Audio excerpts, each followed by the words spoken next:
Dzień dobry Państwu. Po pierwsze chciałam przeprosić za to, że zaczynamy z opóźnieniem.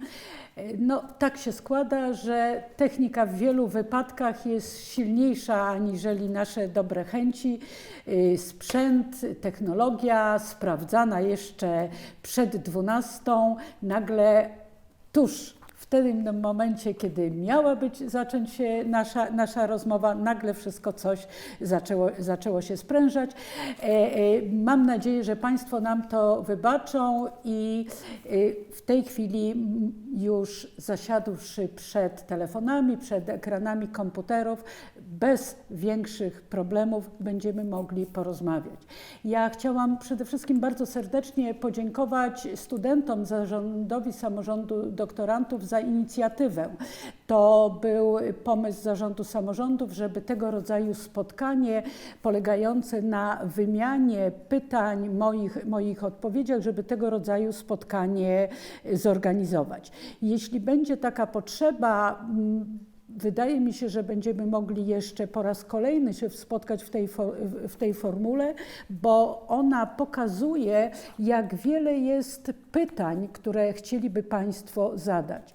Korzystaliśmy z formularza, on był czynny przez kilka dni i okazało się, że tylko za pomocą tego formularza zadali Państwo około 400 pytań.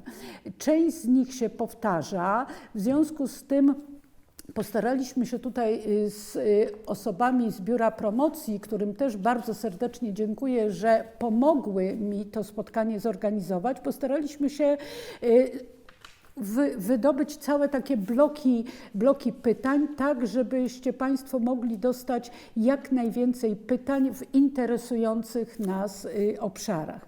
Także raz jeszcze przepraszając za to opóźnienie, jestem już do Państwa dyspozycji. Od Państwa z biura, od Pana Mieszka, który będzie moderatorem tego naszego spotkania, wiem, że będą zadawane do mnie pytania w takiej formule, trochę pytań z formularza, trochę pytań właśnie, które Państwo teraz nadsyłają przy pomocy czata. Postaram się na te pytania odpowiedzieć teraz, a te pytania, na które trudno będzie w ciągu tej 1,5 godziny odpowiedzieć, na pewno bez tej odpowiedzi nie zostaną. Mamy je wszystkie odnotowane i albo część z nich znajdzie się na stronie głównej w tej zakładce często zadawane pytania, albo takie będzie w przypadku pytań bardzo takich szczegółowych, odnoszących się do konkretnych przypadków i konkretnych wydziałów. Będziemy to załatwiać już na poziomie lokalnym, bo też te sprawy niektóre zwłaszcza mają taki, nazwałabym to, interwencyjny charakter. Także raz jeszcze przepraszam za zamieszanie, dziękuję, że Państwo nadesłali te pytania, dziękuję za to, że teraz jesteście tutaj i jestem do dyspozycji, gotowa do odpowiedzi. Tak jest, ja tylko potwierdzę, że możecie Państwo zadawać pytania na naszej transmisji. Mam nadzieję, że nas dobrze słychać. Możecie to też napisać w komentarzu i cieszymy się, że ogląda nas prawie 500 osób w tym momencie. Och, to wspaniale. Pierwsze pytanie, takie najbardziej ogólne. Czy planowane jest na ten moment przesunięcie terminu sesji egzaminacyjnej i czy wrócimy 14 kwietnia na uczelnię? Zacznę od tego drugiego pytania. Proszę Państwa, my śledzimy komunikaty oficjalne, śledzimy informacje dotyczące stanu sanitarno-epidemiologicznego w kraju i w świetle tych informacji powiedziałabym, że szanse na to, że wrócimy po 14 kwietnia są bardzo małe.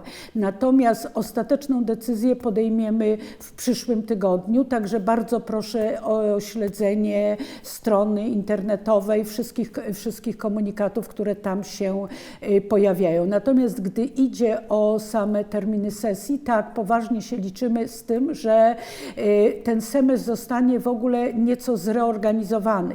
Dlatego dlatego że zbieramy informacje dotyczące zajęć, które już się odbywają, zbieramy informacje dotyczące tych zajęć, które muszą odbyć się w realu i w zależności od sytuacji będziemy dosyć elastycznie organizować czas tej tak zwanej sesji. Prawdopodobnie będziemy przedłużać czas trwania zajęć, żeby można było nadrobić ewentualne braki. Czy zdążymy do 30 września? Mam nadzieję, że tak, aczkolwiek wczoraj minister Gowin powiedział, że liczy się z możliwością przesunięcia roku akademickiego, wydłużenia. Jeżeli taka będzie decyzja władz, oczywiście my do tego też się dostosujemy. Kolejne pytanie, ono się pokrywa też z pytaniami, które zaczęły masowo napływać do nas w transmisji. Czy możliwe będzie organizowanie obron prac dyplomowych w formie zdalnej? Proszę Państwa, ta forma jest już możliwa. Myśmy ją do tej pory stosowali w uzasadnionych przypadkach. Studenci na przykład z zagranicy z tego częściej korzystali. W tej chwili już kilka wydziałów ma za sobą takie obrony. My cały czas, bo działam tutaj we współpracy z członkami zespołu rektorskiego oczywiście, ale także konsultując się z członkami URK, z prodziekanami. W tej chwili opracowujemy rekomendacje. Tak, możliwe są obrony online, natomiast pamiętajcie Państwo, że przy tych obronach są dwa bardzo ważne elementy. Pierwsza, dobra jakość połączenia. Ja bym bardzo nie chciała i chyba nikt z Państwa by nie chciał, żeby o wyniku tego egzaminu dyplomowego decydowała technologia, jakość połączenia internetowego, a nie wiedza merytoryczna. Druga rzecz, która jest nadzwyczaj ważna, wypełnienie protokołu i podpisy. Protokół z egzaminu dyplomowego jest formą decyzji administracyjnej. W treści tego protokołu jest treść tej decyzji. To jest bardzo ważne, to prawnicy mnie na to uczulali.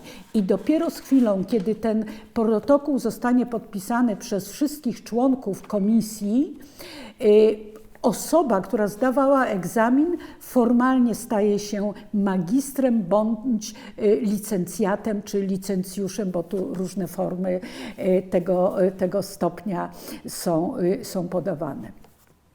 Dobrze. W takim razie kolejne pytanie. Czy rekrutacja na rok akademicki 2020-2021 odbędzie się według dotychczasowego planu?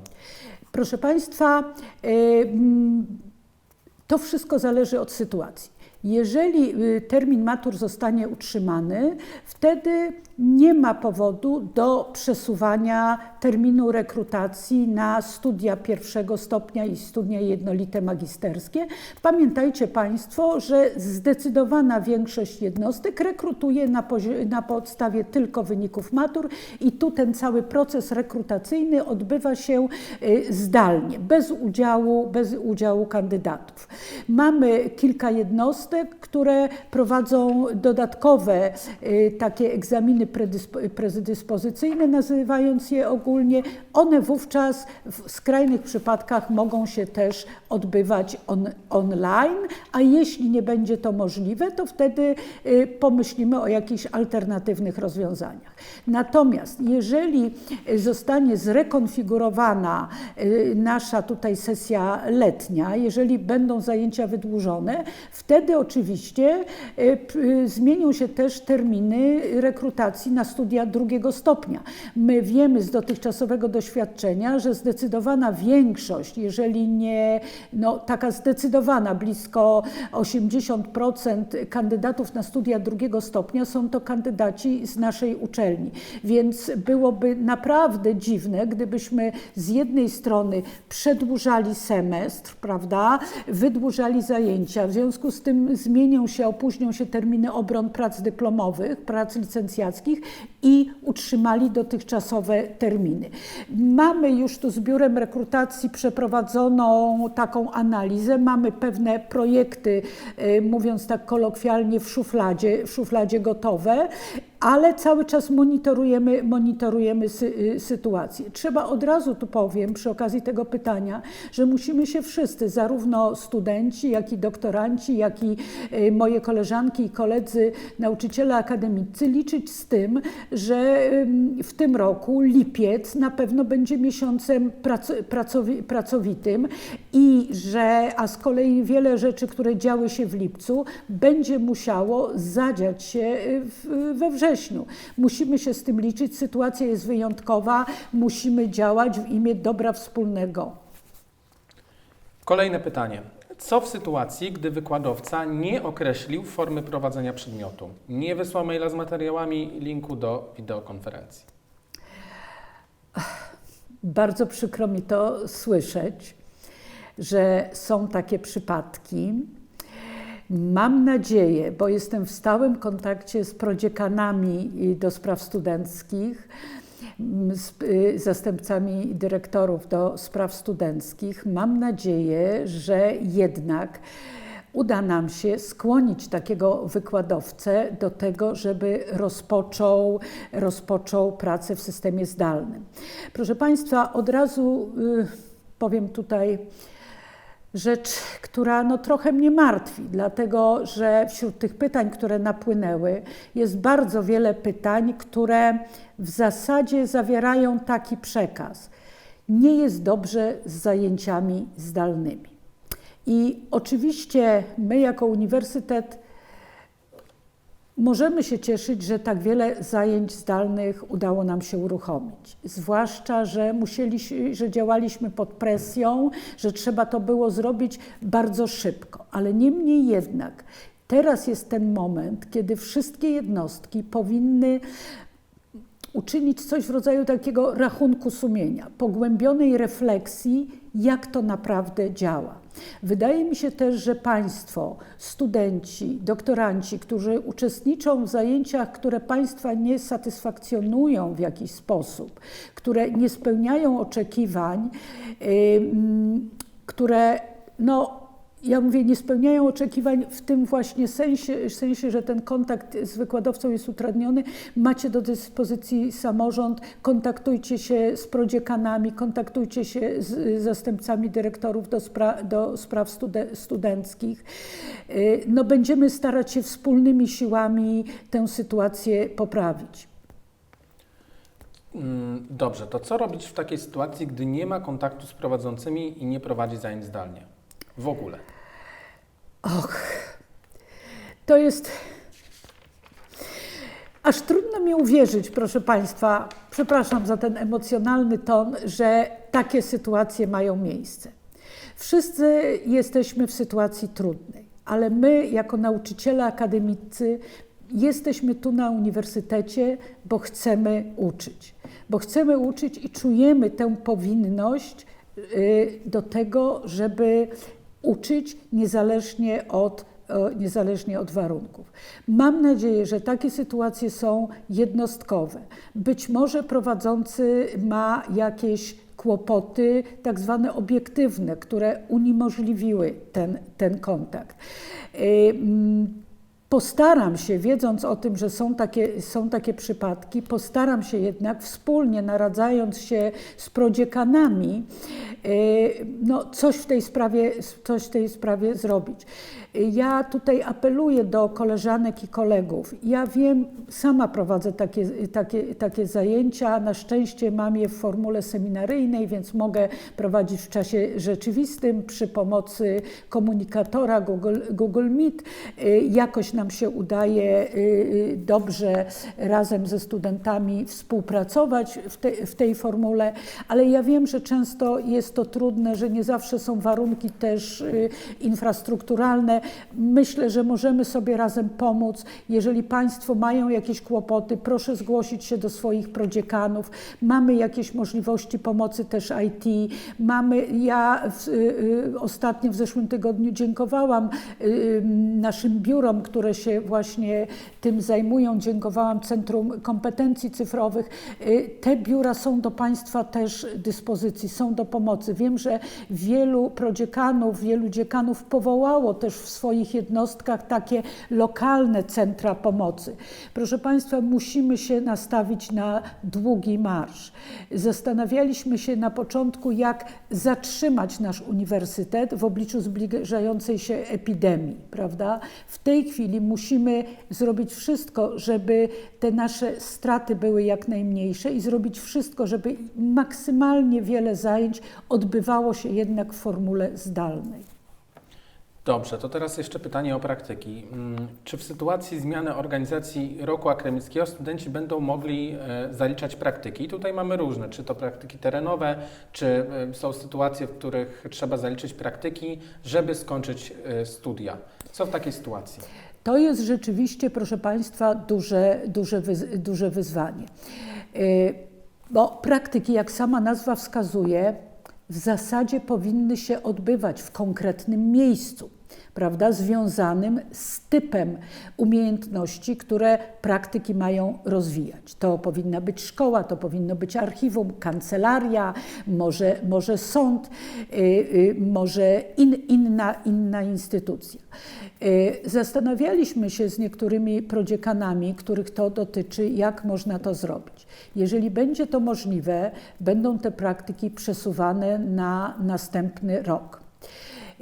W gorszej są sytuacji te osoby, które właśnie kończą kolejny, ostatni już etap studiów i mają do zaliczenia praktyki. Nie możemy z nich w taki prosty sposób zrezygnować, bo może się potem okazać, nawet za kilka lat, że brak tych kilkudziesięciu godzin praktyk uniemożliwi na przykład podejmowanie pracy w zawodzie nauczycielskim. Decyzje te muszą być podejmowane na poziomie jednostki, która realizuje taki program związany z praktykami.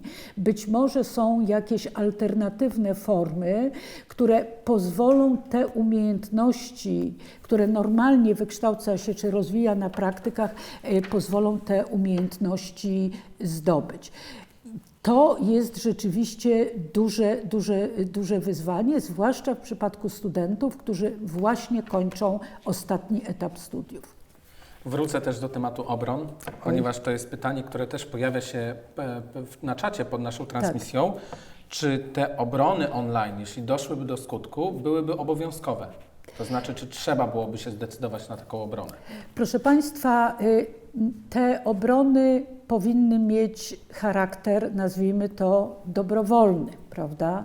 Ale z drugiej strony, proszę Państwa, jednak wydaje mi się, że w obliczu rozwoju wypadków zwlekanie z obroną może przynieść więcej kłopotów aniżeli korzyści. I w związku z tym bardzo gorąco rekomenduję w poszczególnych jednostkach rozpoczęcie prac nad stworzeniem warunków takich infrastrukturalnych do tego, żeby obrony zdalnie mogły się odbywać. Oczywiście, gdy zostaną zniesione restrykcje dotyczące naszego podróżowania, liczby osób, które mogą jednocześnie przebywać w pomieszczeniu, być może uda się powrócić do tych obron odbywanych, nazwijmy to, w realu. Ale może się przecież zdarzyć, że jedna z osób, ja nie mówię już o samym studencie, ale członek komisji będzie akurat w kwarantannie, prawda? Będzie zdolny do uczestnictwa w obronie online, nie będzie mógł się przemieszczać. Musimy być gotowi na długi marsz, musimy być gotowi na to, że będziemy jako uniwersytet działać w nieco innych warunkach. Dlatego bardzo gorąco rekomenduję i dlatego pracujemy nad tym, żeby te obrony online miały jak największy standard. W tej chwili pani Janina Mincer-Daszkiewicz, którą też bardzo serdecznie pozdrawiam, pracuje intensywnie ze swoim zespołem nad tym, żeby nawet protokół można było wpisywać bezpośrednio do APD, co nie jest takie proste, bo musi być zgrany z innymi systemami. Ale robimy wszystko, żeby uniwersytet mógł w formule zdalnej pracować. Dobrze, to teraz pytanie o akademiki. Tak. To pytanie pojawiło się także w wersji anglojęzycznej, zadam je po polsku. Tak. Chodzi oczywiście o sytuację, w której osoby wracające z zagranicy chciałyby odbyć kwarantannę w takim akademiku. Pytanie też jest o jakby przyszłość, tak? Czy studenci będą w tych akademikach dalej mogli być zakwaterowywani? Proszę Państwa, zacznę od tego pierwszego, raczej od tego drugiego pytania, to znaczy uniwersytet jest uczelnią, która stara się, by jej studenci, także ci studenci, którzy są studentami zagranicznymi, mieli jak najlepszą opiekę i w tej sytuacji także dotyczy to właśnie pozostawania w domach akademików. Nie mieliśmy żadnych zamiarów i nadal ich nie mamy, żeby usuwać studentów z akademików, żeby zmieniać przeznaczenie akademików.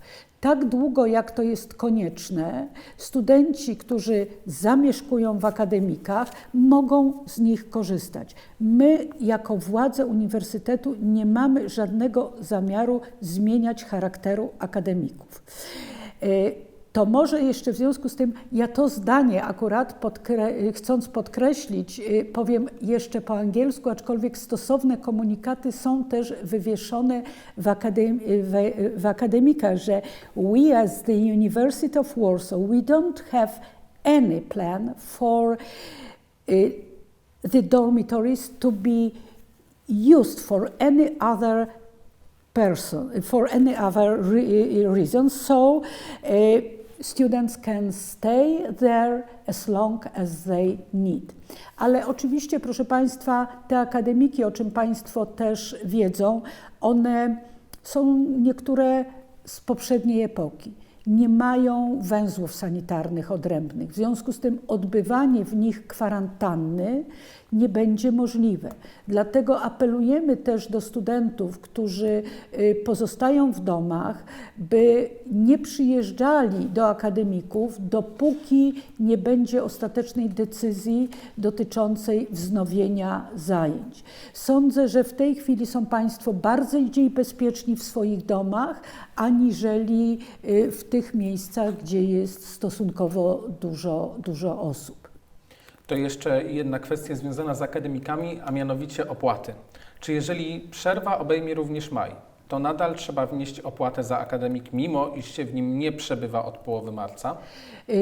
Szanowni Państwo, jeżeli studentka jest zakwaterowany w akademiku, musi ponosić z tego tytułu opłaty. Aczkolwiek oczywiście przewidujemy, jeżeli rzeczywiście sytuacja rozwinie się zgodnie z tymi pesymistycznymi oczekiwaniami, to znaczy jeżeli również w maju nie będziemy mieć zajęć, to też przewidujemy jakąś formę bonifikaty, obniżki, po prostu pokryjemy te koszty ze środków ogólnouniwersyteckich. To zostajemy przy temacie opłat. Czy Tak. nadal będą pobierane opłaty za zajęcia na studiach niestacjonarnych, czy jest ewentualnie możliwa jakaś zniżka, bo to też o to pytają najczęściej studenci.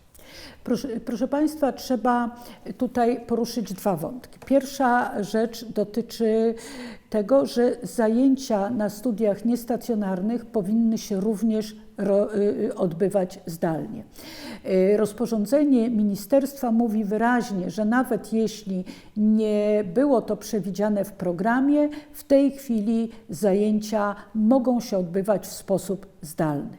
I program konkretnego kierunku, program przewidziany dla konkretnego etapu studiów powinien być także na studiach niestacjonarnych zrealizowany, podobnie jak na studiach stacjonarnych.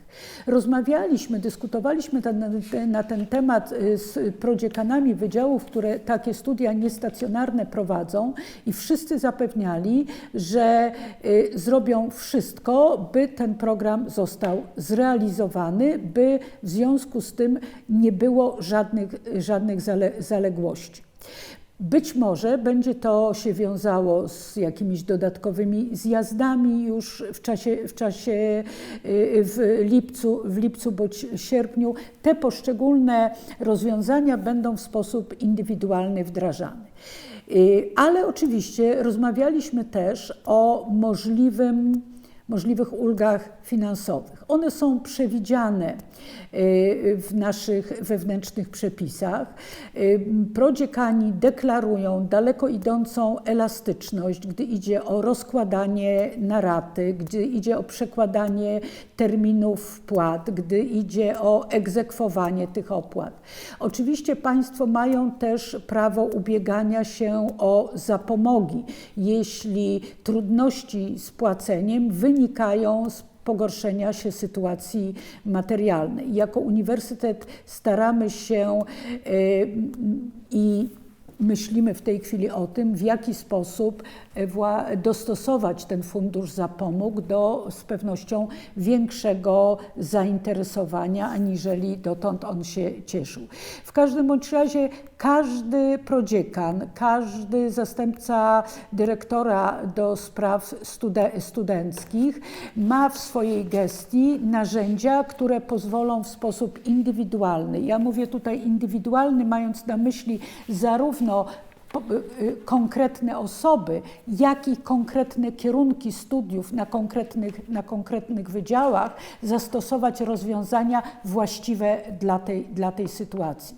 Rekomendacja generalna uniwersytetu jest taka, że gdzie tylko można złagodzić, można powiedzieć, skutki epidemii, złagodzić te ekonomiczne, które się przekładają także na zdolności, użyję takiego słowa, zdolności płatnicze studentów, tam należy to czynić. I z tego, co wiem z kontaktów z wydziałami, wszyscy sobie z tego zdają sprawę.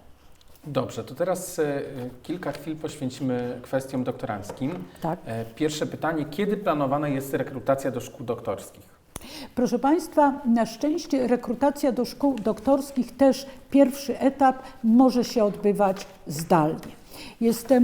Jesteśmy w stałym kontakcie z dyrektorami szkół doktorskich i ostatnio, nawet w ostatni poniedziałek, analizowaliśmy sytuację i wydaje nam się, że biorąc pod uwagę fakt, że można rekrutować się do szkoły doktorskiej, nie mając jeszcze dyplomu ukończenia studiów, należy to umożliwić. To znaczy otworzymy normalnie system rejestracji kandydatów, będzie można wgrywać swoje wnioski, będzie można wypełniać odpowiednie pola w tym formularzu,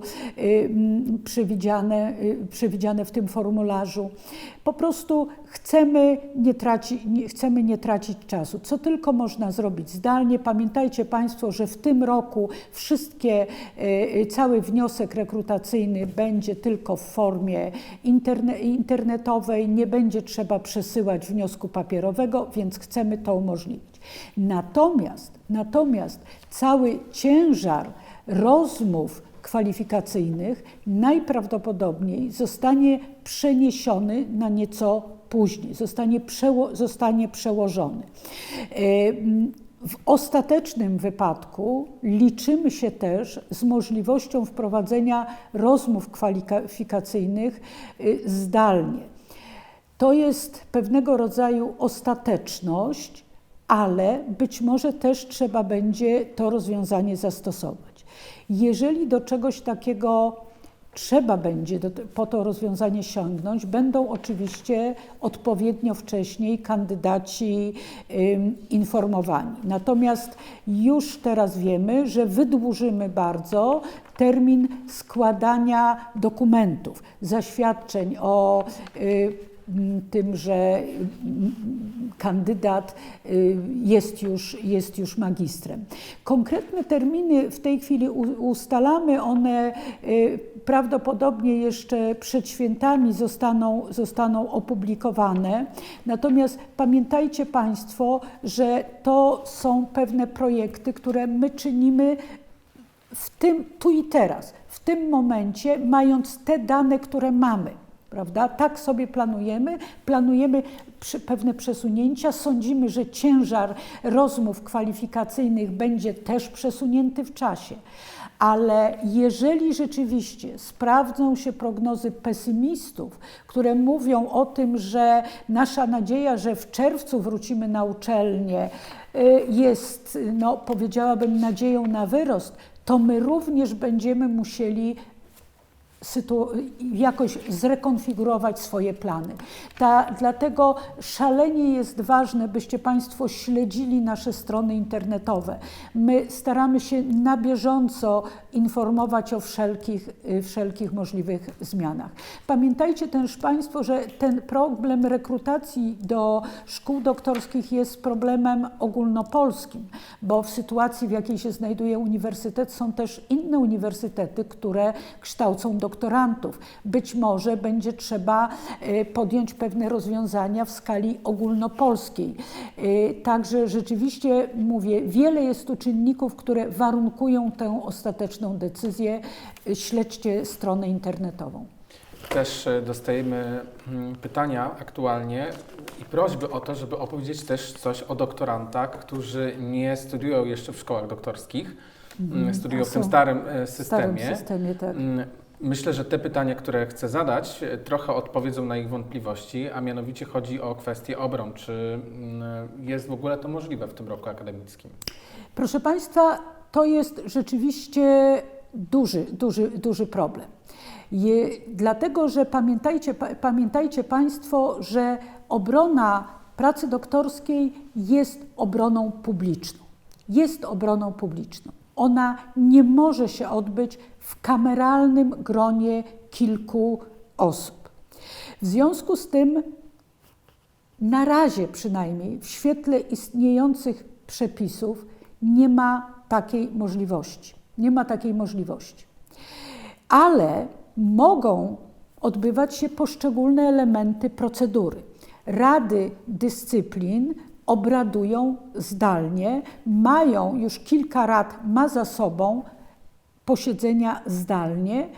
Okazuje się, że jest to w miarę efektywny system. Decyzje są podejmowane w miarę sprawnie. W związku z tym wszystkie poszczególne etapy, wcześniejsze procedury mogą być procedowane.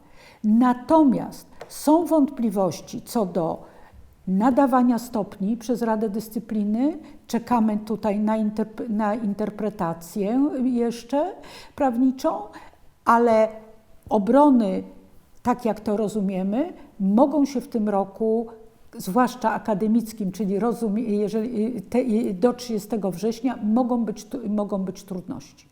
Mogą być trudności. Wszystko oczywiście zależy, proszę Państwa, od tego, od sytuacji sanitarnej, od tego, ile osób będzie mogło być i w jakiej konfiguracji na sali. Trochę mnie Pani Rektor ubiegła z tym, Tak. z odpowiedzią na pytanie, ale bardzo dobrze. Tak. Możemy przejść swobodnie do kolejnego tematu. W jaki sposób teraz można składać do dziekanatu pracę doktorską? Wcześniej trzeba było zanieść wydrukowane egzemplarze. Jak to zrobić zdalnie? Myślę, że to pytanie też jest podobne, adekwatne do kwestii prac licencjackich czy prac magisterskich. tak? Bo to też pojawia się. Proszę Państwa, no w tej chwili mamy ograniczone możliwości poruszania, ale się przemieszczamy. Ale się przemieszczamy. Więc w związku z tym proszę nadać ten egzemplarz pocztą albo przy pomocy kuriera. Wiem też, że w dziekanatach są dyżury. Korespondencja jest, można kierować korespondencję, a nawet trzeba na adres Kancelarii Ogólnej Uniwersytetu, jeżeli ktoś nie chce bezpośrednio na wydział. Wydaje mi się, że to też jest no, taka skuteczna forma. Widzimy, że to działa, może z pewnymi opóźnieniami. Aczkolwiek oczywiście przesyłamy też tę wersję cyfrową. Ale pamiętajcie Państwo, że prace doktorskie są z reguły no, takie objętościowo dość duże. Trudno chyba teraz oczekiwać od naszych koleżanek i kolegów pracujących w dziekanatach, w sekretariatach, że za nas będą te pewne prace wykonywać, jeszcze potem, nie wiem, oprawiać ten doktorat. Także bardzo proszę, jeżeli trzeba to zrobić w tej chwili, o wykorzystanie, no, przesłanie po prostu pocztą, nie osobiście, tylko pocztą. Chyba że w jakiś inny sposób. A co z tradycyjnymi podaniami, które studenci czy doktoranci składali na przykład do dziekana w sekretariacie? Czy to teraz robimy przez maila, czy też wysyłać pocztą? Proszę Państwa, ja powiem tak, to zależy. To zależy, czego dotyczy podanie, bo my wszystko, co chcemy złożyć, nazywamy podaniami, ale każde z nich dotyczy innej sprawy. I są na przykład takie podania, które implikują pewien tok procedury mieszczącej się w postępowaniu w definicji postępowania administracyjnego i kończą się wydaniem decyzji administracyjnej. Więc na przykład tutaj, w takim przypadku są inne nieco wymogi.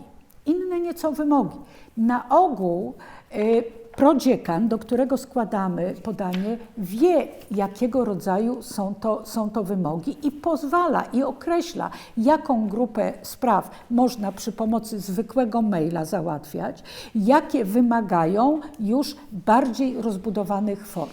I te podania, które rodzą ze sobą takie skutki w postaci decyzji administracyjnej, powinny być opatrzone własnoręcznym podpisem.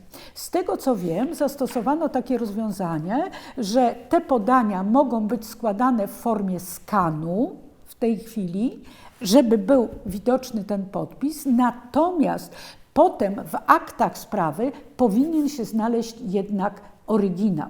Dlatego, że jeżeli kiedyś dojdzie do kwestionowania pewnych decyzji, ja już mówię nawet na zaś, albo nie daj Bóg sprawa będzie sporna i trafi na wokandę sądową,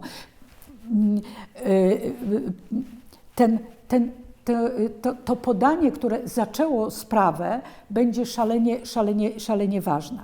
Ale generalnie staramy się maksymalnie upraszczać i generalnie wiem, że prodziekani i zastępcy dyrektorów starają się maksymalnie wiele spraw w tym konkretnym momencie, ale niektórzy nie tylko, załatwiać albo poprzez USOS, albo drogą mailową. Dobrze, to teraz pytanie, czy dyplomy i świadectwa ukończenia studiów są podpisywane? Tak, są podpisywane. W zeszłym tygodniu podpisałam całą skrzyneczkę dyplomów, podpisałam też całą teczkę grubą świadectw studiów podyplomowych. Tak, są podpisywane. Świetnie, to na pewno bardzo dobra informacja. A co z bibliotekami? Czy biblioteki wydziałowe i BUW zostaną wkrótce otwarte? Studenci i doktoranci pytają o to, bo trudno dokończyć pracę bez dostępu do wszystkich zasobów, jakie oferują nasze biblioteki. Proszę Państwa, to jest znowu rzeczywiście bardzo duży problem. Sama tego doświadczam, bo to nie tylko studenci korzystają z biblioteki, ale pracownicy też. To jest duże rzeczywiście utrudnienie.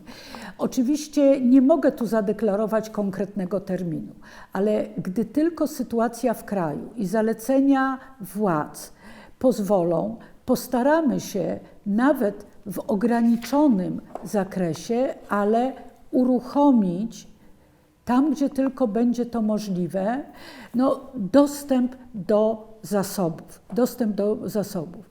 Ja wiem, że nie wszystkie biblioteki uruchomiły system wypożyczeń. Niektóre nie mają po temu możliwości. Bardzo dziękuję tym, które zdecydowały się na takie rozluźnienie dotychczasowych rygorów. Dziękuję też tym bibliotekarzom, którzy na prośbę na przykład pracowników, którzy potrzebują określone materiały na zajęcia, skanują te materiały. Natomiast tak wiem, zdaję sobie sprawę, że bez dostępu do biblioteki trudno jest ukończyć pracę dyplomową. Nie tylko pracę dyplomową. I dlatego bardzo gorąco apeluję do koleżanek i kolegów, opiekunów prac dyplomowych o ścisły kontakt ze swoimi podopiecznymi. Być może trzeba zmodyfikować nieco temat pracy dyplomowej. Być może trzeba zawęzić skalę badań. Wydaje mi się, że tutaj ta wzajemna empatia i chęć, gotowość do wzajemnej pomocy, zrozumienie z obu stron jest niezwykle istotne. Dobrze, kolejne pytanie w takim razie. O regulamin studiów. W jakim stopniu i w jakich punktach prawa i obowiązki studenckie pozostają obecnie aktualne? Chodzi o paragraf 19 ustęp 2 tego regulaminu. Czy na przykład brak dołączenia do zajęć zdalnych jest równoznaczny z nieobecnością i może być podstawą do niezaliczenia etapu lub skreślenia z listy studentów? Proszę Państwa, powiem tak. Zajęcia te, które się odbywają w formie zdalnej, są normalnymi zajęciami z wszystkimi tego rodzaju obostrzeniami wynikającymi także regulaminowymi. W związku z tym, jeżeli ktoś nie dołączył do grupy, może liczyć się z problemami, z koniecznością zaliczania tych zajęć. Ale oczywiście i ten przypadek pojawił się w dyskusji naszej mailowej z prodziekanami i zastępcami dyrektorów do spraw studenckich. Mogło się zdarzyć, że student miał kłopoty techniczne związane z nieposiadaniem dobrego dostępu do internetu, inne okoliczności życiowe spowodowały, że nie może w pełni uczestniczyć w tych zajęciach zdalnych. Wówczas student powinien się czym prędzej skontaktować właśnie z kierownikiem jednostki dydaktycznej, z kierownikiem toku studiów, dlatego że powinny być wybrane alternatywne jakieś formy zaliczenia. Proszę Państwa, myśmy od początku mówili, ten czas zawieszenia zajęć, ten czas, który teraz mamy, to znaczy czas zajęć zdalnych, funkcjonowania uniwersytetu w tej nietypowej dla uniwersytetu, przynajmniej naszego, nietypowej dotąd formie, wymaga od nas także jednak zmiany pewnych zachowań. Ale pewne ogólne zasady i pryncypia, przyszliśmy tu po to, żeby się uczyć, nadal obowiązują. Uniwersytet jest uniwersytetem. Ten uniwersytet działał w czasie II wojny światowej. Toczyły się zajęcia, były nadawane doktoraty. Uniwersytet przetrwał znacznie większe trudności. Przetrwajmy to też te trudności, które teraz mamy. Więc proszę Państwa, proszę studentów o udział w zajęciach zdalnych. Kolejne pytanie. Czy wykładowcy w związku z obecną sytuacją mogą zmieniać sposób zaliczenia przedmiotu, nie biorąc pod uwagę zdania studentów? Nie powinni. Nie powinni, zacznę od tego. Wydaje mi się, znowu będę tu apelować do obu stron. Każdy z nas, ja mówię w swoim imieniu też, bo ja do tej pory nie byłam osobą jakoś tak specjalnie zaprzyjaźnioną z nowymi technologiami. Sytuacja zmusiła także mnie do tego, żeby przejść taki przyspieszony kurs. Po prostu inaczej nie da się w tej chwili funkcjonować. I oczywiście inaczej, proszę Państwa, by było w przypadku, gdyby każdy z nas planował te zajęcia zdalne z odpowiednim wyprzedzeniem. Wówczas mielibyśmy czas na przemyślenie głębsze, mielibyśmy czas na to, żeby inaczej nieco zaplanować nasze sylabusy, lektury, które zadawaliśmy studentom. No, sytuacja nas zmusiła do przyspieszonego działania. W związku z tym dotychczasowe standardy zaliczenia z pewnością nie będą mogły być dotrzymane. Ale bardzo apeluję o to, żeby warunki zaliczenia tych zajęć odbywających się w zmienionej formule były jednak dostosowane do tego, co dzieje się na tych zajęciach. Żeby one rzeczywiście, te formy zaliczenia mają sprawdzać osiągnięte efekty uczenia się.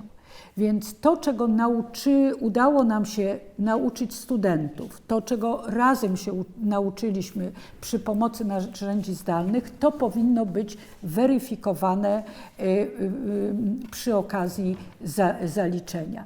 I sądzę, że dla nas wszystkich jest lepiej, gdyby te zasady zaliczenia były wynikiem pewnego rodzaju konsensusu, choć oczywiście studenci nie mogą oczekiwać, że prowadzący czy prowadząca przyjmie jakiś, powiem nieładnie, dyktat studencki. Prawda?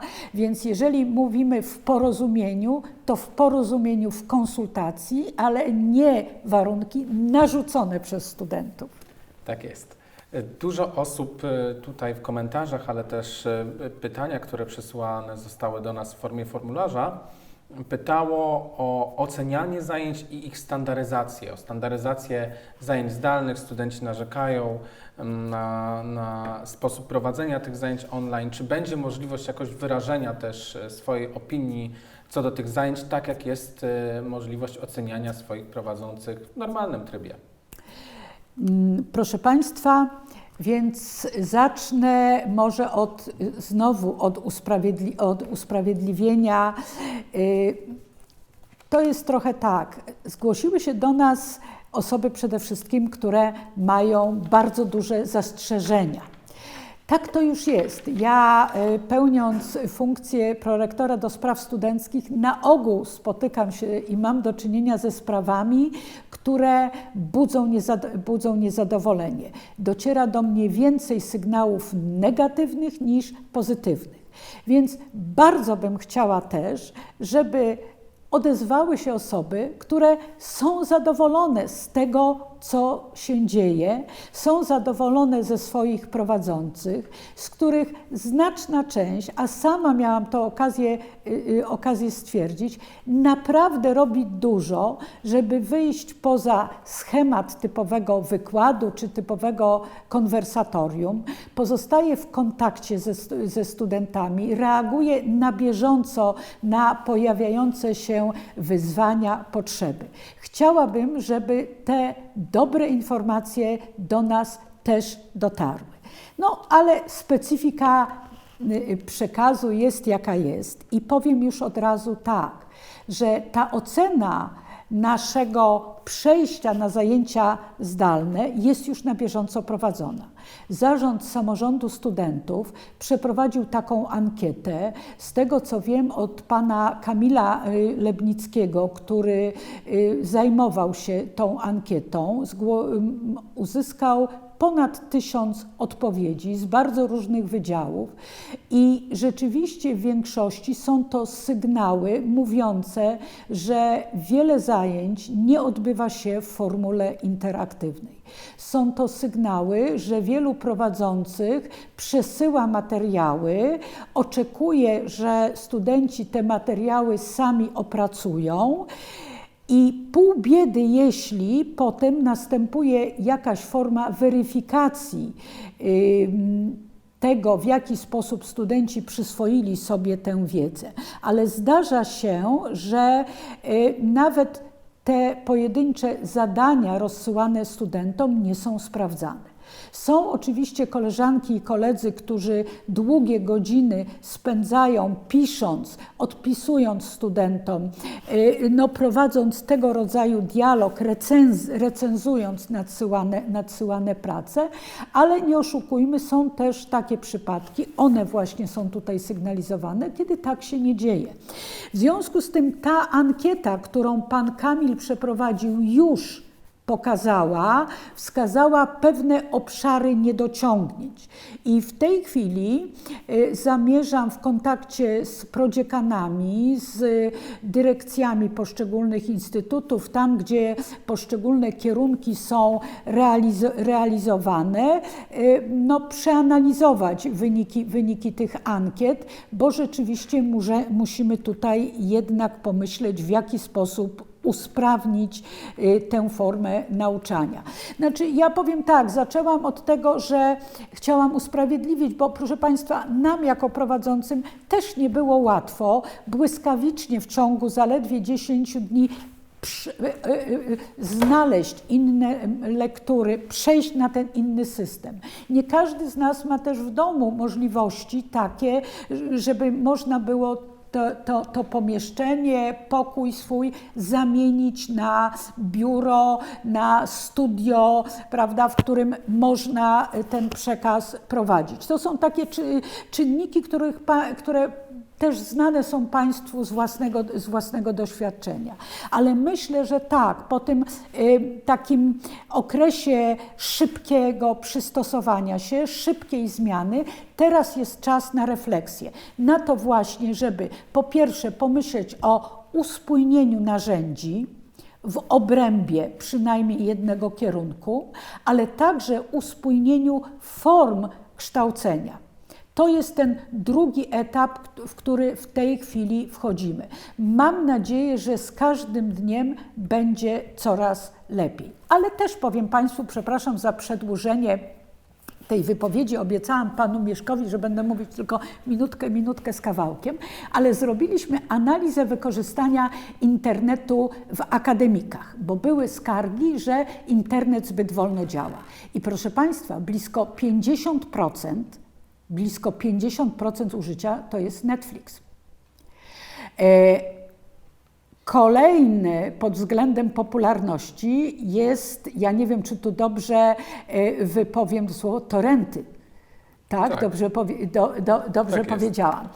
Także Państwo, można powiedzieć, też te trudności technologiczne, które mamy, też w jakiś sposób generują.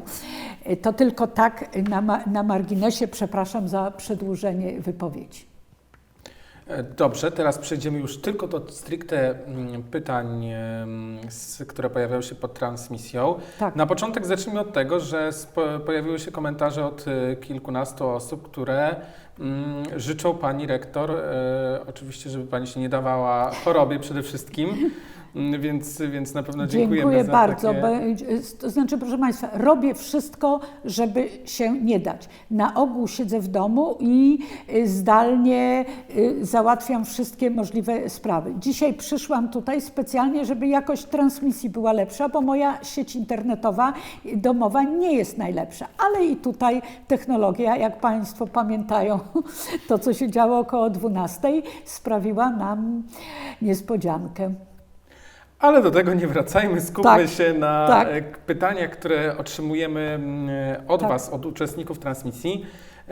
pierwsze pytanie, które fajnie byłoby, gdybyśmy rozwiali tutaj wątpliwość. Chodzi o odrabianie zajęć w wakacje. Tak. I tutaj też pojawia się pytanie, czy studenci będą musieli przychodzić w wakacje na zajęcia? Proszę Państwa, zacznę od tego, że tak jak każdy badacz powiem, to zależy. Dlatego, że wiem, że są jednostki, są kierunki, które całkowicie przestawiły się w 100% na zdalne kształcenie. Odbywają się wszystkie zajęcia i wiele wskazuje, że w tych jednostkach program przewidziany planem studiów zostanie zrealizowany w tym zwykłym czasie dotychczas przewidzianym. W związku z tym nie będzie potrzeby, żeby w tych jednostkach studenci mieli dodatkowe zajęcia w wakacje. Program został zrealizowany, osiągnięte efekty, nie ma powodu, żeby robić coś w wakacje, chyba że będą jakieś jednostkowe przypadki zaliczeń, uzupełniania, no tak jak to zwykle bywa. Ale nie oszukujmy się, jeżeli się okaże, że ileś przedmiotów nie zostało, mówiąc kolokwialnie, zrealizowanych, że niektóre zajęcia, co Państwo sygnalizowali i o czym mówiliśmy na początku naszej rozmowy, w ogóle się nie odbyły, to one muszą być zrealizowane, one muszą się odbyć, bo inaczej, w jaki sposób przejdziemy na kolejny etap studiów? Nie ma takiej możliwości. W związku z tym nie używajmy chyba w odniesieniu do tego roku terminu wakacje. Mówmy tylko nazwami miesiąców, używajmy nazw miesiąców lipiec, sierpień. Bardzo bym chciała, żeby wszystkie zaległości zostały odrobione do końca lipca. Bardzo bym chciała i życzę wszystkim Państwu, i studentom, i doktorantom, i pracownikom, żebyśmy przynajmniej sierpień mogli spędzić w formie takiej rzeczywiście wakacyjnej, na urlopach, żebyśmy mogli wyjechać. Wszystko zależy od indywidualnego przypadku. Co z egzaminami z języków obcych? Proszę Państwa, tak. Egzaminy z języków obcych na ogół odbywały się w pierwszym dniu sesji letniej. W tym momencie już wiadomo, że będziemy musieli przemyśleć ten termin i na pewno trudno będzie dotrzymać dotychczasowe ustalenia. Jestem już po rozmowach, mamy już plan B, który będzie, powiem w zarysach, bo nie jest on jeszcze dopracowany, ale który we współpracy z panią profesor Jolantą Sujecką-Zając, która odpowiada za te egzaminy, panią pełnomocnik Jolantą Urbanikową, dyrektorem Szkoły Języków Obcych panem Dąbrowskim ustalamy. Chcemy przede wszystkim zrobić tak, żeby w jakiś sposób zmniejszyć liczbę osób, które jednorazowo będą przystępować w sesji letniej, niezależnie od tego, w którym momencie ona się rozpocznie, przystępowały do egzaminów. Myślimy w związku z tym o tym, żeby podzielić tę dotychczasową jedną turę tę pierwszą turę na kilka takich transzy. Przede wszystkim chcemy zadbać o te osoby, które są obecnie na 3. roku studiów i jeszcze nie zaliczyły egzaminu językowego. One będą miały pierwszeństwo. I w związku z tym niebawem zostaną prawdopodobnie w drugiej połowie kwietnia podane Państwu dokładne szczegóły, jak to sobie wyobrażamy. Oczywiście znowu apeluję do śledzenia naszych stron, bo to będzie stan na drugą połowę kwietnia. Więc konkludując, po pierwsze, ten egzamin będzie przesunięty w czasie. Po drugie, chcemy zadbać o to, żeby przede wszystkim do tego egzaminu podeszły osoby na 3. roku studiów. Chcemy zrobić kilka transzy, tak, żeby nawet kiedy zostaną zniesione restrykcje dotyczące przemieszczania się, liczby osób i tak dalej w sali, odpowiednie warunki zapewnić. Największą bolączką oczywiście jest najbardziej taki tłumny egzamin z angielskiego, ale właśnie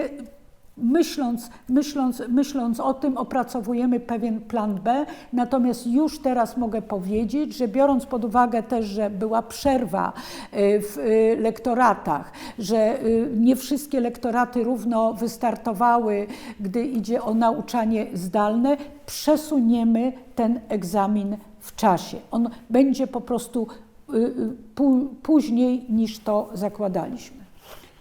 Kolejne pytania. Kwestia poprawek, ponieważ zdarzyło się tak pewnej części studentów, którzy nie zaliczyli egzaminów z sesji zimowej i teraz jest problem z organizacją tychże egzaminów poprawkowych, które miały się odbyć w marcu, ale wiadomo, sytuacja była bardzo dynamiczna, nie odbyły się. Czy one mogą się odbyć zdalnie? Proszę Państwa, nie ma przeszkód. Nie ma przeszkód, żeby się nie odbyły zdalnie. Sama przeprowadziłam w poniedziałek trwający blisko 90 minut egzamin online. Nie był to egzamin poprawkowy, a wręcz przeciwnie. Był to egzamin na bardzo wysokim poziomie. Student był bardzo dobrze przygotowany. W związku z tym i mogę powiedzieć, to działa. To działa w sytuacji zwłaszcza egzaminów ustnych. Trudniej jest, gdy egzamin poprawkowy ma mieć formę pisemną, bo rzeczywiście jest to trudne, ale trzeba rozważyć, czy nie istnieje możliwość zorganizowania zamiany formy egzaminu poprawkowego z pisemnego na ustny. Oczywiście, zwłaszcza tam, a większość jest takich jednostek, gdzie istnieje rozliczenie roczne, można pomyśleć o przesunięciu tego egzaminu poprawkowego na inne miesiące.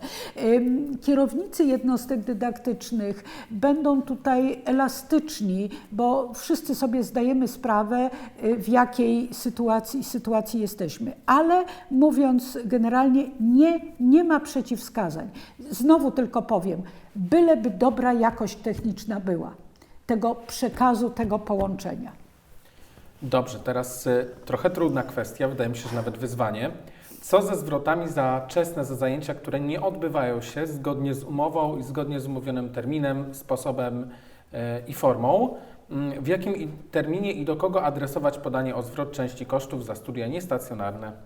Proszę Państwa, to jest pytanie, które w zasadzie, na które ja już poprzednio odpowiadałam, to znaczy zajęcia objęte programem studiów niestacjonarnych program tych zajęć, program przewidziany dla konkretnego etapu studiów powinien zostać zrealizowany.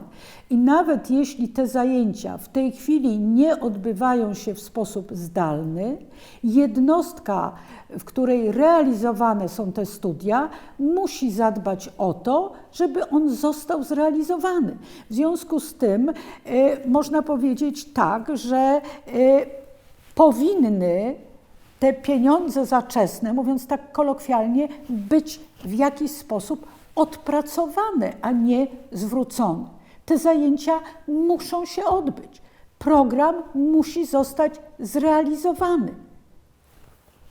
Dobrze. Kolejne pytanie w takim razie, tutaj od kandydatki na studia.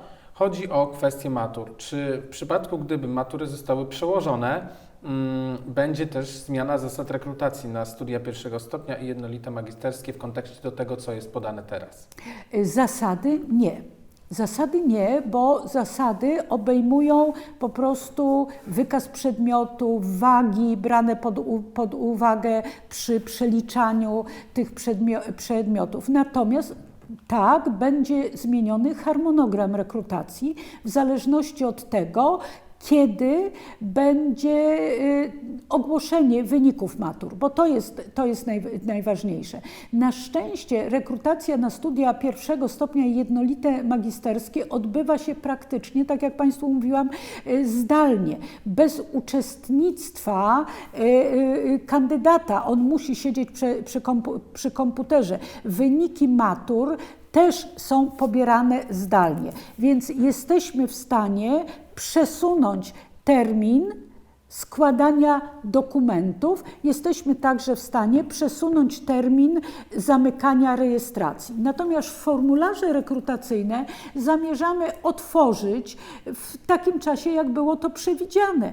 Państwo już teraz, nie czekając nawet na ogłoszenie, kiedy dokładnie będą wyniki matur, będą mogli, zazwyczaj uruchamialiśmy ten formularz na początku czerwca, będą mogli rozpocząć proces rejestracji, a więc myślenia o tym, że chcecie studiować. Podjęcie tego to znaczy będziecie mogli Państwo podjąć ten pierwszy krok, to znaczy zarejestrować się, czekając potem na wyniki matur. Jesteśmy na to gotowi, na przesunięcie terminów. Kolejna kwestia dotycząca kalendarza, ponieważ kalendarz akademicki określał nam przerwę wiosenną.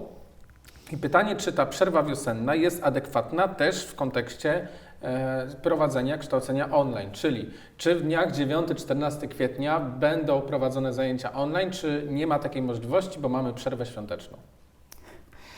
Proszę Państwa, wydaje mi się, że biorąc pod uwagę, patrzę tutaj na kalendarz, który wisi w tym gabinecie, 9 to jest piątek. Czwartek.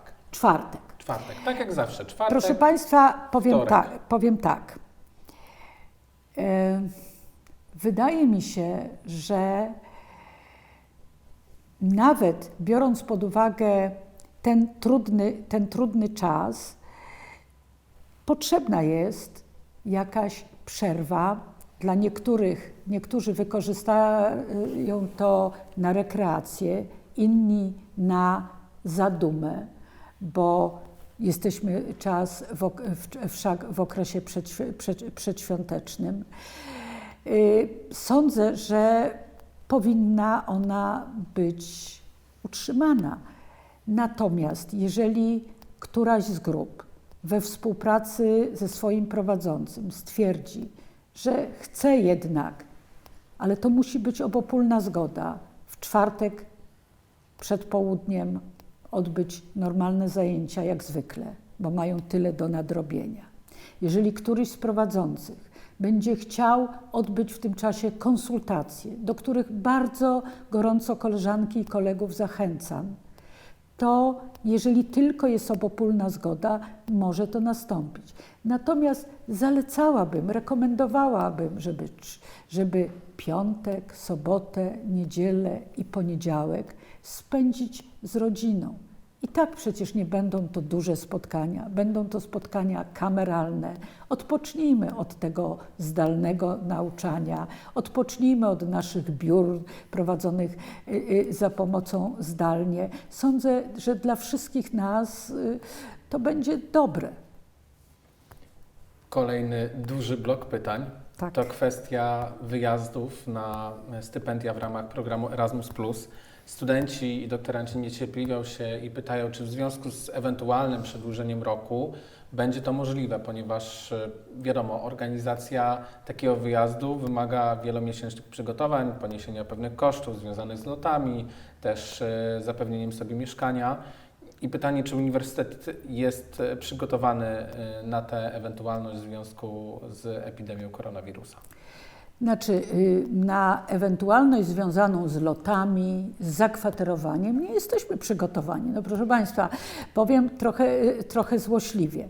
A dokąd Państwo się teraz wybierają? Któraż z granic naszych partnerów jest otwarta? Gdzie odbywają się w tej chwili zajęcia? Jak odbywa się ruch na naszych granicach? Przepraszam za te złośliwości, ale... To chyba bardziej tu właśnie chodzi o kwestię października, tak? Proszę Państwa, to znaczy tak, my procedujemy, tak jak i inne uczelnie procedują. Natomiast zdajemy sobie wszyscy doskonale sprawę, że wszystko zależy od rozwoju sytuacji w kraju. Optymiści mówią, że w czerwcu powinniśmy być po epidemii. Pesymiści mówią, że w czerwcu, to jeszcze będzie epidemia naprawdę się rozwijała i oby w lipcu, a jeszcze mówi się nawet, że będzie druga fala jesienią. Nie wiemy. Będziemy gotowi przynajmniej od strony proceduralnej. Natomiast zdajemy sobie sprawę, że planowanie wyjazdu, zwłaszcza na pierwszy semestr tego przyszłego roku, wiąże się z różnymi ryzykami. Także staramy się procedować wnioski, staramy się i partnerzy nasi z innych uczelni też to robią. Natomiast cały czas wszyscy mamy w tyle głowy, że to wszystko się może zmienić. Więc trzymajmy kciuki za lekarzy, trzymajmy kciuki za nasze służby sanitarne, trzymajmy kciuki za to, żeby w miarę szybko udało nam się wyjść z tych tarapatów. Natomiast tak, może być kłopot. Kolejne pytania dotyczą obron. Czy uniwersytet będzie jakoś wnioskował do ministerstwa w kontekście przedłużenia okresu na obronę doktorantów?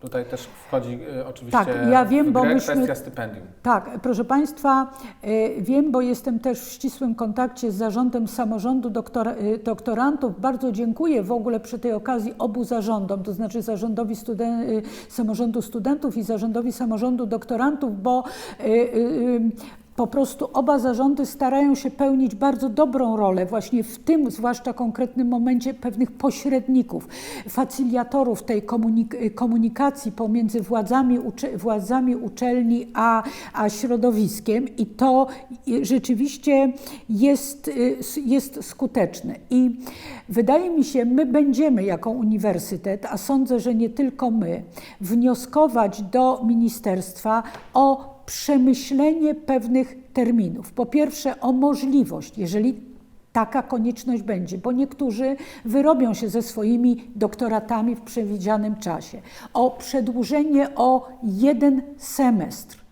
prawda, studiów doktoranckich, to znaczy inaczej powiem, to zależy od nas. To akurat, co dotyczy studiów doktoranckich, zależy od nas. Więc my jednak będziemy, jeżeli będzie taka potrzeba, przedłużać studia doktoranckie o 1 semestr. Natomiast problemem będą szkoły doktorskie, ci doktoranci, którzy są w szkołach doktorskich, gdzie pewne terminy są ustawowo zagwarantowane, jak gdyby obligatoryjnie, więc uważamy, że należy w skali ogólnopolskiej pomyśleć o przesunięciu o 1 semestr, o dodaniu tego 1 semestru tym doktorantom, którzy są w szkołach doktorskich i których właśnie to kształcenie przypada na ten bardzo trudny okres, ale też będziemy apelować, by ministerstwo rozważyło zmianę takiego innego terminu, to znaczy tam jest taki termin 2023 rok, kiedy to obligatoryjnie, tak jak gdyby z urzędu miały wygasnąć w ogóle studia doktoranckie jako forma kształcenia. I chcemy zaapelować o rozważenie możliwości też przesunięcia w czasie, chociaż o 1 semestr. Mamy nadzieję, że to wystarczy. I mamy nadzieję, że to będzie postulat nie tylko środowiska Uniwersytetu Warszawskiego, bo przecież w identycznej sytuacji są także inne uniwersytety i doktoranci innych uniwersytetów w całej Polsce. Kolejne pytanie. Kwestia procesu wznawiania się na obronę. Teraz... Nie ma takiego terminu wznawiania się na obronę. To już jest passé, dawno nie ma takiego terminu. Chodzi oczywiście o zaliczanie, tak, o kwestię ponownego zaliczania seminarium dyplomowego. Tak. Wiadomo, że jakby pewne stare jeszcze może pojęcia po prostu funkcjonują potocznie, ale chodzi o te kwestie zaliczania powtórnego. Tak. Czy to będzie możliwe w tej nowej sytuacji? Nie ma żadnych powodów, żeby nie było możliwe. Po prostu nie ma żadnych powodów, żeby nie było możliwe. Proszę Państwa, oby tylko to seminarium dyplomowe się odbywało. Oby student wznowiony na ten ostatni etap miał możliwość zaliczenia tego seminarium dyplomowego, oby też przygotował tę pracę. Nie ma przeszkód. Natomiast pamiętajcie Państwo, że nowy regulamin wprowadził też pewne obostrzenia. Wznowienie jest instytucją, której w ogóle nowa ustawa nie przewidywała. Nasz regulamin przewiduje, ale ma taką, powiedziałabym, ma pewne obostrzenia. On jest uznawany jako, przepraszam, trochę się już zaplątałam, w każdym razie w naszym regulaminie są pewne obostrzenia związane z wznawianiem. Wznawianie jest traktowane jako reaktywacja studiów, w związku z tym dla ostatecznej decyzji dziekańskiej dziekan przy podejmowaniu tej decyzji patrzy też na cały przebieg studiów, więc jeśli ktoś już raz powtarzał ten ostatni etap edukacyjny, może mieć pewne kłopoty tutaj ze wznawianiem, ale generalnie w zdecydowanej większości przypadków nie ma przeszkód do tego, żeby te wznowienia były nadal praktykowane. Co z kierunkami ścisłymi, gdzie są laboratoria? Proszę Państwa, to nie są tylko kierunki ścisłe, kierunki eksperymentalne, aczkolwiek one od razu nam przychodzą na myśl, bo przecież są to tak samo zajęcia chociażby na filologiach, czy w Instytucie Lingwistyki Stosowanej, gdzie są na przykład laboratoria, gdzie po prostu, które służą do kształcenia tych tłumaczy konsekutywnych.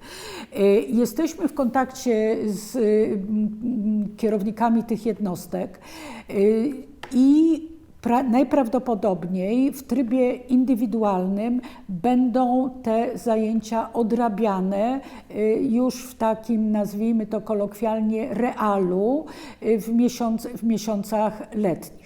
Być może też, gdy zostaną zniesione pewne restrykcje dotyczące przebywania nas w różnych pomieszczeniach, być może będzie możliwe wcześniejsze przywracanie takich kameralnych zajęć, w których jest kilku zaledwie uczestników, bo wiem na przykład, że pewne doświadczenia można robić przy udziale 2-3 osób, prawda?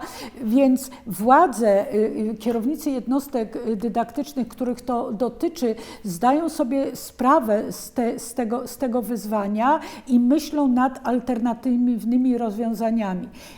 Niestety nie można znacznej części tych zajęć laboratoryjnych przenieść można powiedzieć, na inny semestr.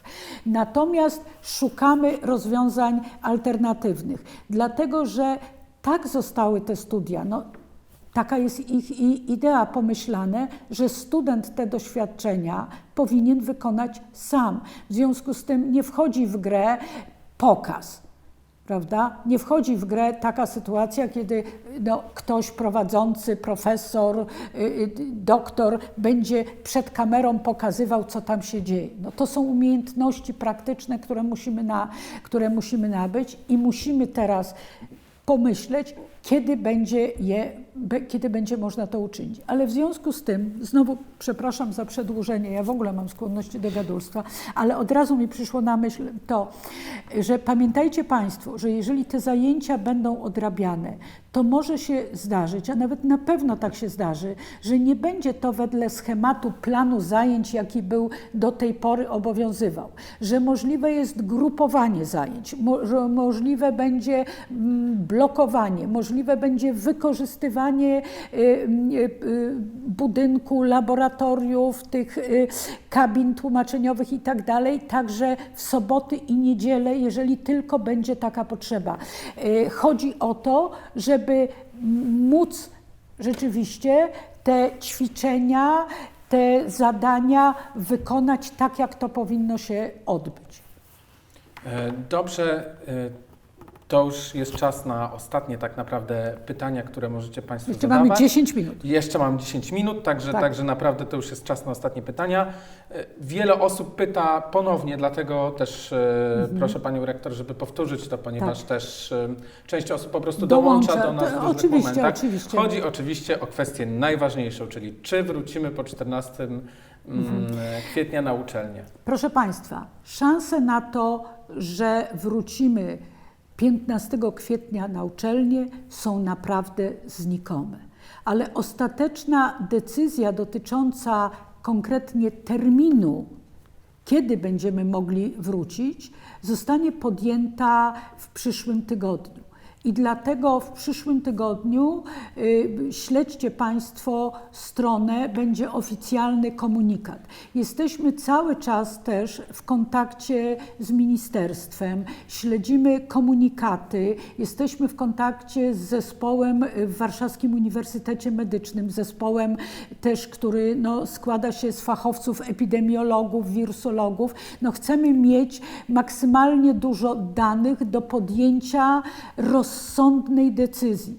Nie chcemy Państwa narażać na niebezpieczeństwa. W związku z tym zaapeluję raz jeszcze.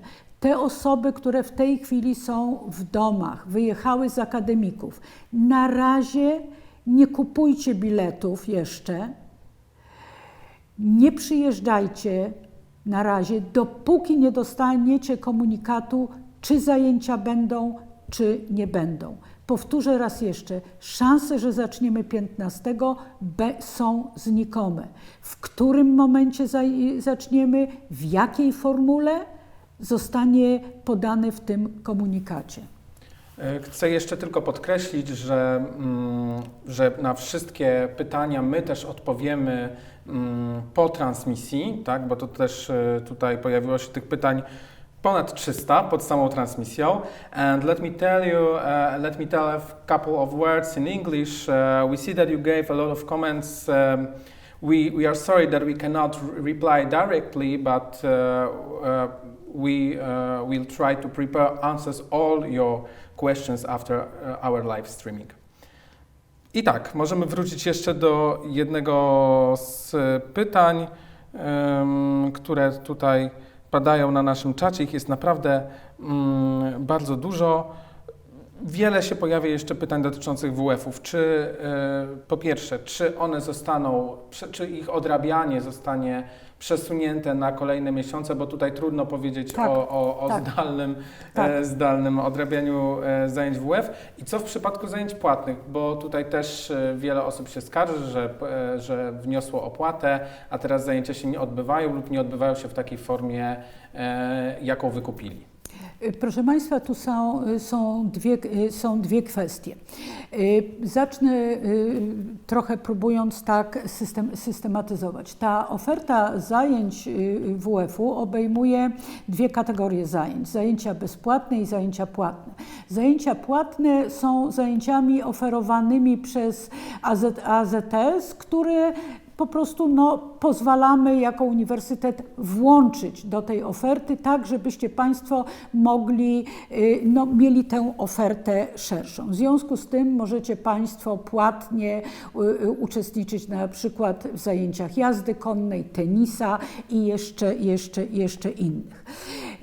I rzeczywiście trudno te zajęcia zastąpić innymi, nawet takimi, które wiem, że są praktykowane też na innych uczelniach, że na przykład zajęcia jogi odbywają się przy pomocy filmików, ćwiczenia są, to znaczy student ćwiczy w domu, zajęcia jogi się odbywają, jest odpowiedni instruktaż.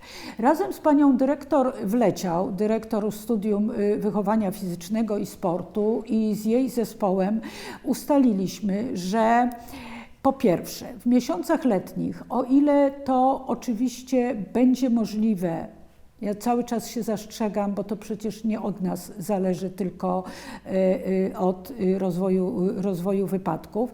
Będą normalnie się odbywać różne zajęcia, po prostu tak jak zwyczajnie letnie, do których ci z Państwa, którzy chcą ćwiczyć, chcą skorzystać, nazwijmy to w realu z tych ćwiczeń, będą mogli skorzystać. Natomiast uruchomimy takie, nazwijmy to, internetowe kursy zdalne, ja tak może nie nazwę, które będą dostępne dla Państwa już od początku maja. Będą to takie pewne do wykonania, nie wiem, takie zadania, to już studium WF-u nad tym myśli i po zaliczeniu takiego kursu będą Państwo mogli zaliczyć WF. Mówiąc po prostu, studium WF-u, zespół pracujący na co dzień z Państwem jest świadom tych wszystkich trudności i nie ma zamiaru mnożyć ich jeszcze i dodawać swoich. W związku z tym wypracował takie rozwiązania, które pomogą tym z Państwu, którzy zapisali się na zajęcia WF-u w tym semestrze, zaliczyć ten WF. Bądź to w formie uczestnictwa w zajęciach wakacyjnych, bądź w formie zdalnej, która jakąś namiastką tych zajęć zwykłych będzie. Natomiast gdy chodzi o zajęcia płatne, muszę tutaj się skontaktować z AZS-em, z szefostwem AZS-u, w jaki sposób zamierzają te zajęcia zrekompensować, co zamierzają w tej sytuacji zrobić, gdy idzie o sprawy finansowe. To jest to. Odpowiedzieliśmy na tak naprawdę wszystkie wątpliwości, które pojawiały się. To ja jeszcze jedną rzecz chciałabym, jeżeli można, bo chyba tu nie padł, ten wątek nie padł. Proszę Państwa, wiemy, że bardzo wielu spośród Państwa boi się o swoją także przyszłość ekonomiczną. Jako uniwersytet nie pozostaniemy głusi na Państwa potrzeby. Każdy, kto będzie czuł, że jego sytuacja jest trudna, może złożyć podanie o zapomogę. Nie będziemy oczywiście stosować rozdawnictwa. Jest regulamin świadczeń i wszyscy studenci i uczestnicy studiów doktoranckich mogą się ubiegać o te zapomogi na zasadach tam opisanych. I właśnie jednym z regulaminowych powodów ubiegania się o zapomogę jest właśnie utrata stałego i głównego źródła dochodu przez wnioskodawcę. Ale te zapomogi są rozpatrywane, te wnioski o zapomogi są rozpatrywane indywidualnie. Nie ma takiej tabeli, która określa ile, co, w jakim przypadku, bo każda sytuacja jest inna. Przy rozdzielaniu zapomóg, przy rozpatrywaniu tych wniosków w zasadzie to spada ciężar przede wszystkim na samorządowców, na samych studentów. Nie ma takiej tabeli właśnie, która z góry określa wysokość zapomogi w zależności od przypadku, ale maksymalna wysokość zapomogi to 5500 zł. Szczegółowe pytania dotyczące tych zapomóg należy kierować na odpowiednie adresy mailowe. Opisano to w komunikacie dotyczącym stypendiów na stronie UW. Także bardzo Państwa zachęcam. Bardzo Państwa zachęcam do tego. I na koniec chciałam podziękować za wszystkie te pytania, które Państwo zgłosili. Ja wiem i od początku liczyłam się z tym, że nie uda mi się odpowiedzieć na wszystkie. Mam za sobą lekturę tych, które zostały zgłoszone przy pomocy formularza. Teraz Państwo prowadzący tutaj czat spiszą wszystkie, wydrukują wszystkie, które zostały zadane w czasie tego spotkania. My je pogrupujemy w wątki tematyczne i postaramy się w miarę szybko, może uda nam się to już nawet po niedzieli, pewne takie bloki odpowiedzi zawrzeć. Jednocześnie będziemy starać się, bo mamy już wstępne dane dotyczące jakości rodzajów zdalnego nauczania, które jest prowadzone na uniwersytecie, będziemy starali się je udoskonalać. Ale raz jeszcze apeluję także do studentów o pewną wyrozumiałość. Ja nie chcę usprawiedliwiać tych spośród nas, którzy w ogóle nie podjęli kontaktu ze studentami, ale chciałabym też trochę poprosić o wyrozumiałość dla pewnych niedoskonałości tych zajęć, które my też jako środowisko, jako akademicy musieliśmy podjąć w trybie bardzo szybkim. To jest takie doświadczenie, które na pewno nas nie zabije, ale na pewno nas wzmocni.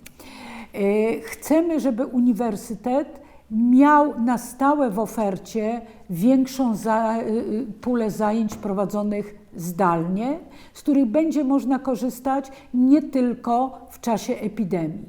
W związku z tym zbieramy wszystkie uwagi, będziemy analizować ten proces zmiany, projektujemy nasze koleżanki i koledzy z Wydziału, z Instytutu Socjologii, z Wydziału Psychologii nawet planują pewne badania związane z tą zmianą, w której się znajdujemy.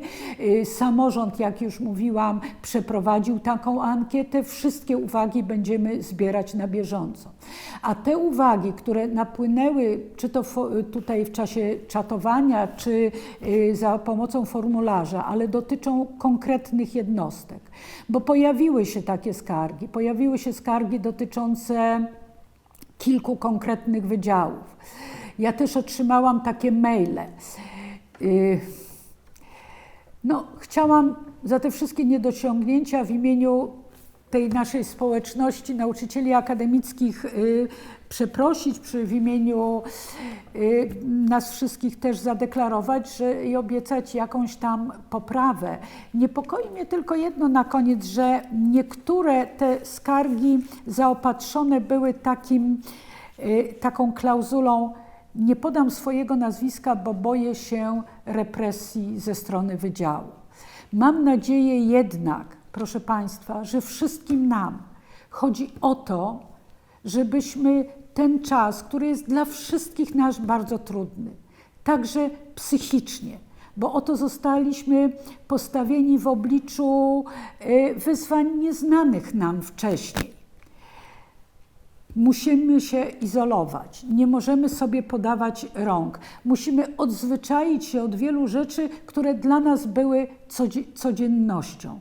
W związku z tym przeżywamy nerwowo też sytuacje wokół, przeżywamy nerwowo sytuacje nasze rodzinne, perspektywy, które nas czekają, ale musimy starać się też oprócz tej presji wziąć na siebie także pewną odpowiedzialność za to, co tu robimy. To jest wspólna nasza odpowiedzialność. Nas, którzy pełnią rolę nauczycieli akademickich, Państwa, studentów i doktorantów. Bądźmy wobec siebie empatyczni. To jest nasze wspólne zadanie teraz i obowiązek.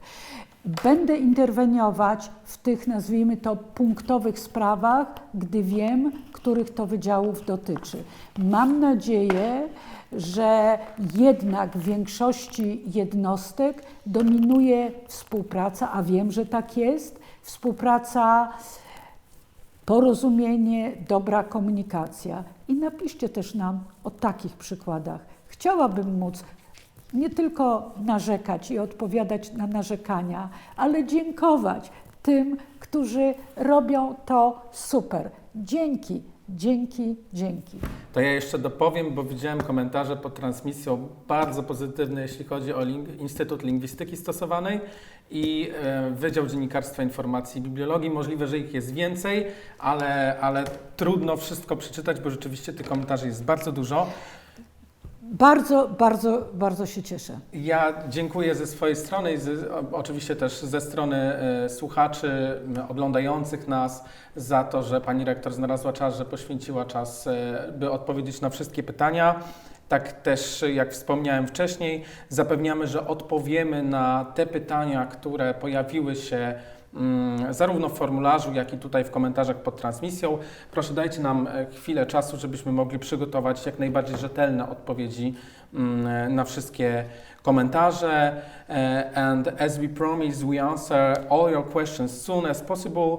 Stay tuned and follow the news on our website or Facebook page. Dziękujemy bardzo. Thank you very much. Thank you so much.